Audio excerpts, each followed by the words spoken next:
नमस्कार साथियों, स्वागत है आपका हमारे चैनल टीएनटी ज्ञान में। अगर आप प्रेसिडेंट नहीं बन सकते तो आप प्रेसिडेंट के दोस्त बनने की कोशिश करिए। आप सोचिए, प्रेसिडेंट का दोस्त बनना भी छोटी बड़ी बात थोड़ी है। बिल्कुल ठीक बात है। लेकिन कुछ लोग प्रेसिडेंट के दोस्त बन के इतना पैसा कमा लिया उन्होंने। कैसे? मैं बात कर रहा हूँ डोनाल्ड ट्रंप की। डोनाल्ड ट्रंप का एक एक्स पे वीडियो वायरल हुआ है, आपने देखा भी होगा वो वीडियो। मतलब उन्होंने खुद पोस्ट किया है। उसमें बात कर रहे हैं, बता रहे हैं उसके बारे में कि कैसे मेरे दोस्तों ने, एक दोस्त ने मेरे 2.5 बिलियन डॉलर और एक ने 900 बिलियन डॉलर कमाए हैं सिर्फ। ये एक तरीके से पंप एंड डंप वाली स्कीम है, जो आपको पता है कि किस तरीके से मार्केट को मैनिपुलेट करते हैं। और ये टैरिफ वार और इस टाइप के जो ये पॉजेज उन्होंने लगाए हैं, ये सिर्फ और सिर्फ दूसरी मार्केट को डुबोने के लिए और अपने फायदे के लिए, अपनी कुछ चीजों को, कुछ दोस्तों को, कुछ जो इनके इस टाइप के कलीग हैं, उनको प्रॉफिट पहुंचाने के लिए। ये तो वो हैं जिनका उन्होंने नाम ले दिया। इसके अलावा भी बहुत सारे होंगे। देखिए, बहुत सारी आपने सुना होगा शॉर्ट सेलिंग कंपनी होती हैं जो इस टाइप का काम करती हैं। अभी एक हिंडनबर्ग करके थी, जिसका भी अभी भारत में भी ये उसका इशू चल रहा था। तो ये उस टाइप के लोग होते हैं जो दूसरे देशों की मार्केट को खत्म करते हैं, फिर वहां पैसा इन्वेस्ट करवाते हैं दूसरे चैनल से, और फिर पैसा कमाते हैं एक तरीके से। जैसे आपको बता दूं मैं, अगर आप ऑप्शन करते हैं और ऑप्शन में अगर आपको पता चला कि आज मार्केट टूटने वाला है, कल मार्केट टूटने वाला है, तो आप एक दिन पहले ही पुट लेके बैठ जाएंगे। और आप कौन सी लेके बैठेंगे? बहुत सस्ती सी लेके बैठ जाएंगे, बहुत ज्यादा क्वांटिटी में, और उसके मूवमेंट से बहुत अच्छा पैसा कमा लेंगे। तो ये तरीका होता है कि किस तरीके से आप मार्केट को अपने हिसाब से मैनिपुलेट कर रहे हैं। ये बात मैं आपको क्यों बता रहा हूँ? ये चीजें निकल के आ रही हैं धीरे करके। और अभी तो वो प्रेसिडेंट के पद पर हैं। जब तक वो हैं तब तक तो ये चीजें नहीं आएंगी, मतलब इस तरीके से नहीं होंगी। लेकिन जब वो हट जाएंगे तो मुझे लगता है निश्चित तौर पर इन चीजों पे एक जांच बैठेगी, और वो जांच इस चीज का खंडन भी करेगी कि किस तरीके से ट्रंप ने अपने पद का दुरुपयोग करा है, सिर्फ और सिर्फ अपने हितों के लिए, अपने कलीग, अपने परिवार, अपने दोस्त, अपने बिजनेसमैनों के लिए, अपने बिजनेस के लिए। उसने प्रेसिडेंट के जो पावर है उसका मिसयूज किया है, सिर्फ पैसा बनाने के लिए। अभी वहां के कोर्ट का फैसला भी आया है, और ये ट्रंप को एक बहुत बड़ा झटका है। कोर्ट का फैसला आया है, मैं आपको फैसला पढ़ के सुनाता हूं उन्होंने क्या कहा है। उन्होंने कहा है, the decision also said Trump had exceed his authority under the international emergency economic power act, IEEPA। मतलब ये उन्होंने कहा है कि ये जो ट्रंप ने टैरिफ लगाया है, ये इस कंडीशन में लग सकता है, the international emergency economic power act. मतलब ये जब इस टाइप की कोई इमरजेंसी हो तब आप इसका यूज कर सकते हैं, तब ये आप लगा सकते हैं। लेकिन आपने क्या करा? आपने इसको एक खिलवाड़ बना के रख लिया है। आपने इसको एक मजाक बना के रख लिया है। किसी भी देश पे किसी भी तरीके से कभी भी मुंह उठा के टैरिफ लगा देते हैं। मतलब आपने कोई भी चीज लीगल और अनलीगल में जो भेदभाव था बिल्कुल खत्म कर दिया है। सब लीगल चीज को अनलीगल, अनलीगल चीज को लीगल कर दिया आपने। तो एक कोर्ट का फैसला है कि आपने ये फैसला किया है, ये गलत है, ये आपने अपने पद का दुरुपयोग किया है। क्योंकि वहां पे इस टाइप के फैसले लेने का जो अधिकार है वो कोर्ट को है। प्रेसिडेंट को जो है वो बताना है कि इस टाइप का अधिकार लेने का जब भी फैसला है जब वो इमरजेंसी लग सकती है, इस टाइप का कोई ऐसी कंडीशन हो कि ऐसे हालात खराब हैं, तब ऐसा करना चाहिए।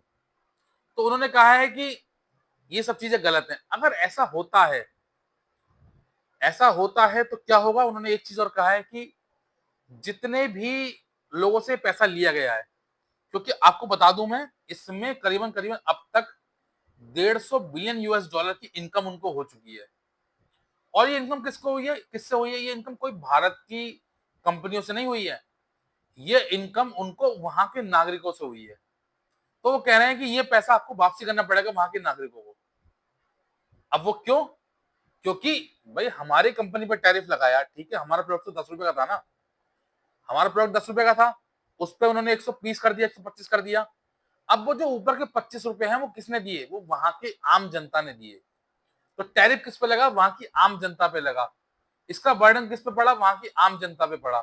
सबसे ज्यादा जो बर्डन पड़ा, हमारा क्या हुआ? हमारी सप्लाई चेन में थोड़ी सी कमी आई। क्यों? क्योंकि हमारा प्रोडक्ट महंगा हो गया, वहां के लोगों ने कम लिया। लेकिन रियल बर्डन जो पड़ा वो वहां की कंपनी पे, वहां के लोगों पे और वहां की अर्थव्यवस्था पे पड़ा। तो वो कह रहे हैं कि ये वापसी बनना पड़ेगा आपको। अगर ये वापसी करते हैं तो ट्रंप को एक बहुत बड़ा झटका है। दूसरी चीज मैं आपको बता दूं, हालांकि अभी क्योंकि ये लोअर कोर्ट है, जैसे हमारे यहाँ हाई कोर्ट है, फिर सुप्रीम कोर्ट होता है, इस तरीके से ट्रंप ने भी इसको चैलेंज कर दिया है। 7 जजों की बेंच थी जिसमें 4-3 से ये फैसला हुआ है, सॉरी 11 जजों की बेंच थी, 7-4 से फैसला हुआ है जिसमें ये ट्रंप के अगेंस्ट गया है। ठीक है, उसमें उन्होंने क्या कहा है, Trump has invoked a 1977 laws historical use for the sanction and assessed fees to justify tariff by the declaring a national emergency over President US trade deficit and cross-border drug flow. The administration argues that the laws of the power of regular import extend to tariff. उन्होंने बताया कि इन condition में आप tariff लगा सकते हैं, लेकिन आपने इसको नेचुरल वे में लगा दिया। वे वजह ही सिर्फ और सिर्फ अपनी हितों के लिए, अपने ईगो को जस्टिफाई करने के लिए, अपने ईगो को सेटिस्फाई करने के लिए सिर्फ आपने ये सब चीज लगा दिया है। तो ये बहुत गलत है। हालांकि इसके खिलाफ ट्रंप का भी बयान आया है, ट्रंप ने भी कोर्ट में अपील कर दी है। उन्होंने कहा है all tariff are still in effected today. A highly partisan appeal court incorrectly said that the our tariff should be remove. मतलब उन्होंने कहा है कि कोर्ट के खिलाफ हमने अपील कर दी है, जो उसको हटाने के लिए उन्होंने कोर्ट ने कहा है। एक बयान और आया उनका, उन्होंने कहा है now with the help of the United State Supreme Court we will use them to the benefit of our nation and the make America rich strong and powerful again. उनका पहले से ही, जब शुरू में आए थे तो उन्होंने पहले से ये ड्रामा उनका चलता आया है कि ग्रेट अमेरिकन बनाएंगे, great America, make America great America. भाई कितना ग्रेट अमेरिका, मेरे अमेरिका बनाओगे आप उसको डुबोने में लगे पड़े हैं। आप ये नहीं देख रहे कि आपका फिजिकल डेफिसिट कितना बढ़ता जा रहा है, आपकी डेप्थ कितनी बढ़ रही है, आपका जो कर्ज है वो कितना बढ़ता जा रहा है, इसको आप ध्यान नहीं दे रहे हैं। आप अपनी अर्निंग पर ध्यान नहीं दे रहे हैं, आप किसी न्यू इन्वेस्टमेंट पे ध्यान नहीं दे रहे हैं। आपका ध्यान और ध्यान सिर्फ और सिर्फ इन बातों पे है कि अपने पड़ोसी देशों को या जिनसे आपकी मित्रता थी उनको कैसे खत्म किया जाए। आप सिर्फ इन चीजों पर ध्यान दे रहे हैं। आपने इन सब चीजों पर ध्यान देना बिल्कुल बंद कर दिया है।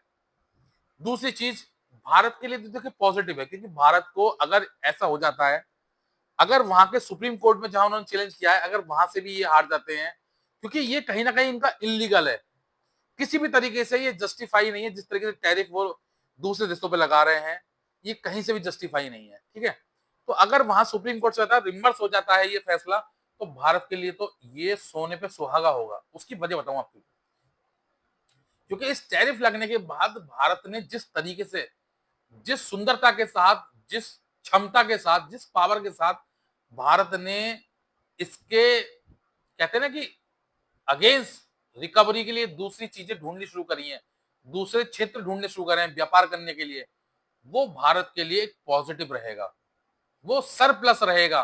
अगर ये टैरिफ हट जाता है तो और ज्यादा भारत का मार्केट भागेगा, सबसे तेज भागेगा। दूसरी चीज, भारत में जो भारत के प्रधानमंत्री हैं, उन्होंने जापान में जो जापान की सरकार से बात की है, उसमें क्या बनाया, उन्होंने कहा है a meeting with the Modi Japan says it will be invest 68 billion US dollar in India over 10 year. 10 साल के अंदर जापान भारत में 68 बिलियन यूएस डॉलर इन्वेस्ट करने वाला है। और 68 बिलियन यूएस डॉलर कोई छोटा मोटा अमाउंट नहीं है, एक ह्यूज अमाउंट है, एक बहुत बड़ा अमाउंट है। तो क्या होगा कि जापान भी भारत में इन्वेस्ट करने के लिए, वो सॉरी हाँ, जापान भी भारत में इन्वेस्ट करने के लिए तैयार है। तीसरी बात, शी जिनपिंग से भी बात हुई है। शी जिनपिंग ने एक सीक्रेट लेटर उन्होंने लिखा है, शी जिनपिंग ने लेटर पास की to improve India China ties, मतलब इंडिया और चाइना के संबंध सुधारने के लिए भारत के राष्ट्रपति को उन्होंने लिखा है। और अब भारतीय जो प्रधानमंत्री हैं वो भी चाइना की यात्रा पे जाने वाले हैं, उस पर भी वार्ता होगी। तो एक तरीके से, एक तरफ जहां भारत के संबंध अगर पाकिस्तान अमेरिका से थोड़े खराब हुए हैं, तो भारत ने जापान से, चाइना से, रशिया से ऑलरेडी थे, संबंध इंप्रूव किए हैं, बिजनेस को और डेवलप किया है और इंप्रूव किया है।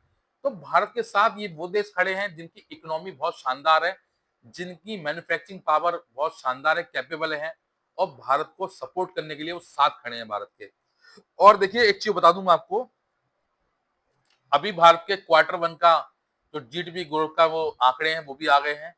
India GDP growth data highlight India economic growth at 7.8% in Q1 financial 2025 and 26 beat the estimate. जो एस्टीमेट लगाया था उसको भी पीट दिया है। 6.8 का एस्टीमेट लगा रहे थे, उससे ऊपर निकल गई है 7.8% Q1 का। अब मुझे बताइए कौन सा ऐसा देश है जिसकी जीडीपी ग्रोथ भारत के कंपैरिजन में भारत के आसपास भी हो, मतलब ऊपर निकलने की छोड़ दो, आसपास भी हो। जो सबसे बड़ी इकोनॉमी है विश्व की, उसकी जीडीपी ग्रोथ कितनी है? 1.6% मात्र, और आगे चल के वो भी घटने वाली है। तो डेड इकोनॉमी वाला देश अगर 7.8% की जीडीपी ग्रोथ दिखा रहा है तो समझ सकते हैं कि भविष्य में उसका क्या होने वाला है। आने वाले 10 साल भारत के हैं। 10 साल में भारत गोल्डन पल होंगे भारत के लिए, सोने की चिड़िया भारत बन जाएगा।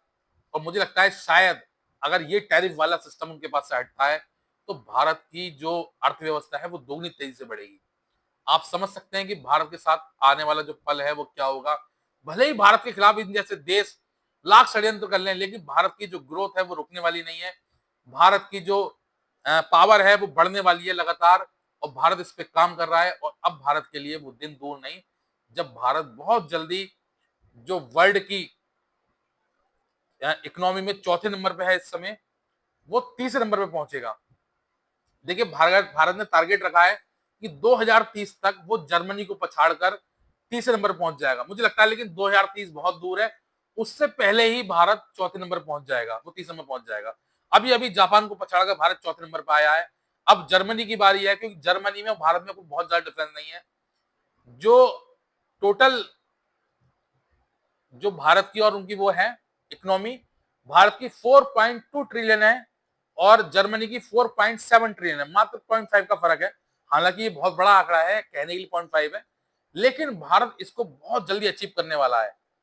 इसके बाद के जो टारगेट है वो थोड़ा सा भारत के लिए काफी डिफिकल्ट होंगे।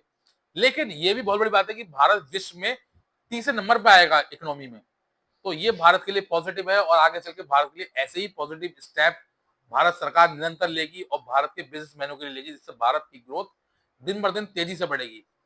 तो और देखिए एक बयान और आया है आज ही के अखबार में, आपने पढ़ा होगा, भारतीय जो न्यूज चैनल है उन्होंने भी दिया है कि लगभग डोनाल्ड ट्रंप के बारे में बहुत सारी, चाहे वो ह्यूमर हो चाहे फेक न्यूज हो, लेकिन खबर चलने लगी है कि उनका मानसिक संतुलन ठीक नहीं है, उनका स्वास्थ्य भी ठीक नहीं है, और शायद उसका वो ये कार्यकाल पूरा भी ना कर पाए।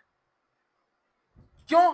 क्योंकि एक चीज और भी है, जो उनके उपराष्ट्रपति हैं उनकी भी उनकी कुर्सी पे पूरी नजर है। उनका बयान आपने सुना होगा, जेडी वेंस जो उनके उपराष्ट्रपति हैं अमेरिका के, उन्होंने बयान दिया है कि अगर भविष्य में ऐसी कोई दिक्कत आती है तो मैं ये पद संभालने के लिए तैयार हूं, और मैं और मेरी पत्नी इस पर निरंतर इस पर काम कर रहे हैं, और मैंने पिछले 100 दिनों के अंदर, 200 दिनों के अंदर ये सब सीख लिया है, ये सब समझ लिया है कि किस तरीके से राष्ट्रपति पद के लिए काम करते हैं। समझ सकते हैं इसके पीछे की भावना आप। हालांकि उन्होंने ये भी खंडन किया है कि डोनाल्ड ट्रंप बिल्कुल ठीक है और हो सकता है वो अपना कार्यकाल पूरा करे, लेकिन क्योंकि उनके बातों में ये झलक नहीं रहा कि अब कोई नई घटना वहां के साथ होने वाली है, या हो सकती है, शायद हो सकता है बदलाव के चरण दिख रहे हो उनको, और जेडी वेंस अपने आप को राष्ट्रपति पद के उम्मीदवार के तौर पर देख रहे हो। क्या पता ये कार्यकाल वो डोनाल्ड ट्रंप पूरा ना कर पाए और जेडी वेंस को मौका मिले। तो ये भी देखिए एक तरीके से, क्योंकि इस तरीके जो बयान बार बार दे रहे हैं उससे साफ पता है कि डोनाल्ड ट्रंप का मानसिक संतुलन इस समय सीट नहीं है, और यही वजह है जिस वजह से ये सब चीजें हो रही है। तो फिलहाल के लिए तो इतना ही, और आप बताना कि क्या मेरी बात सही लगी आपको, और मेरी वीडियो अगर आपको पसंद आई हो तो चैनल को लाइक करें, शेयर करें और सब्सक्राइब करना ना भूलें। Thank you.